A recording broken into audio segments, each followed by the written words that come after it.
Et salut à toi mon ami, aujourd'hui on se retrouve sur Moko pour faire le jeu découronnement en galère en moins de 1 minute.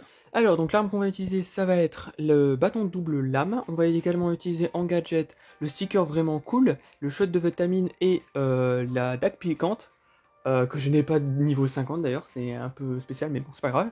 Les passifs, alors au niveau des passifs on utilise très important rayon instable et croc de vampire. Au niveau de cet équipement là, la breloque revigorante, je sais que beaucoup vont plutôt vous demander de jouer laser instable. Sur certains guides, on peut voir des gens qui jouent le laser instable. Le problème, c'est que si vous jouez le laser instable, vous avez de gros risques en fait de tomber KO.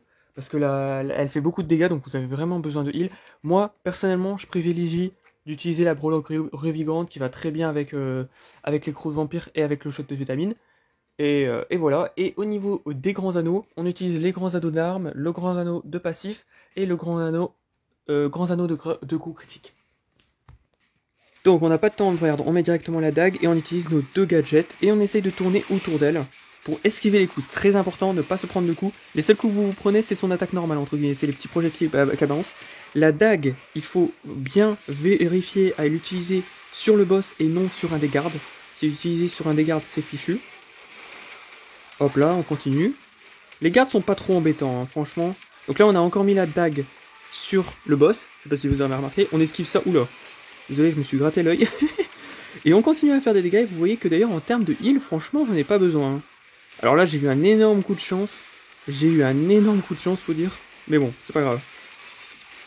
Tac. Et là, on termine les petits mobs très facilement. Je pense que je vais faire une deuxième run, parce que là j'ai eu beaucoup de chance. Ce qui s'est passé, je sais pas si vous avez remarqué, j'ai eu beaucoup de coups critiques, beaucoup trop d'ailleurs.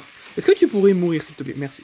Voilà, donc on va refaire une deuxième run quand même pour vous montrer un peu que c'est stable comme stratégie. Ok, donc là, dès l'entrée de jeu, on veut évidemment utiliser la dague, comme ça on perd pas de temps et on commence directement à faire des dégâts. Et en plus, c'est grâce au dash en fait, on fait légèrement plus de dégâts puisqu'on s'approche d'elle légèrement plus vite. Encore une fois la dague, faut bien essayer de la placer sur la princesse demoiselle. Tac, elle est rouge, ça veut dire que j'ai bien placé la dague, excellent. Je continue à faire des dégâts tout en me healant, donc ça c'est très bien. La breloque revigorante qui fait bien le café en même temps. Tac.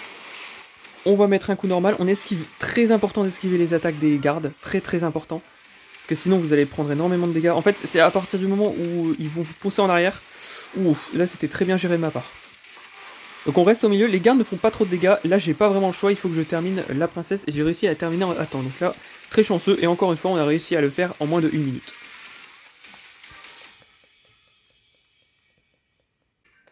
Et voilà, c'était découronnement en galère en moins de 1 minute. Je te remercie d'avoir regardé la vidéo, si ça t'a aidé, et n'hésite pas à mettre un petit like et à t'abonner. Et moi je te dis à plus pour plus de contenu Moko.